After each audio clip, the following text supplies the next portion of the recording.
vrai qu'il veut la République, Pierre. Et pourquoi la veut-il? Deux raisons. Comprenez-moi bien, c'est des choses que je n'avais pas vues autrefois, ça.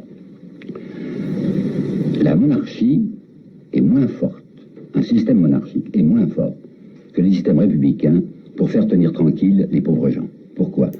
Parce que quand c'est le roi qui parle, on peut toujours mettre en cause la volonté royale. On pourrait dire, ben, c'est un homme qui ne veut pas que nous améliorions notre situation.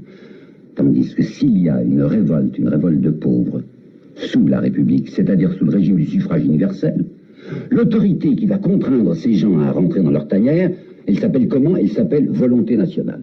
Du moment qu'il y a suffrage universel, que le suffrage universel s'est prononcé, que nous avons avec l'Assemblée ce que l'on appelle la volonté de la nation, cette volonté de la nation, qui est en fait la volonté des notables, est autrement forte qu'une simple volonté royale pour faire tenir tranquille les misérables. La République est une manière de coincer les pauvres, bien meilleure, selon M. Thiers, que ne l'était la monarchie. Deuxièmement, là, je voudrais vous apporter une citation de Jean-Jacques Rousseau, que j'ai découvert absolument par hasard, mais qui va tellement bien à ma pensée. Rousseau écrivait à d'Alembert: jamais dans une monarchie, l'opulence d'un particulier ne peut le mettre au-dessus du prince.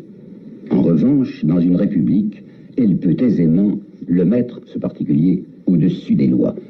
Ça veut dire quoi? Ça veut dire, dans une république, les lois sont faites par qui? Elles sont faites par l'Assemblée nationale. Qu'est-ce que l'Assemblée nationale? C'est soi-disant le suffrage universel. Qu'est-ce qu'en fait le suffrage universel? C'est ce que veulent les notables. Par conséquent, dans une république bien conduite, c'est l'argent qui est au pouvoir.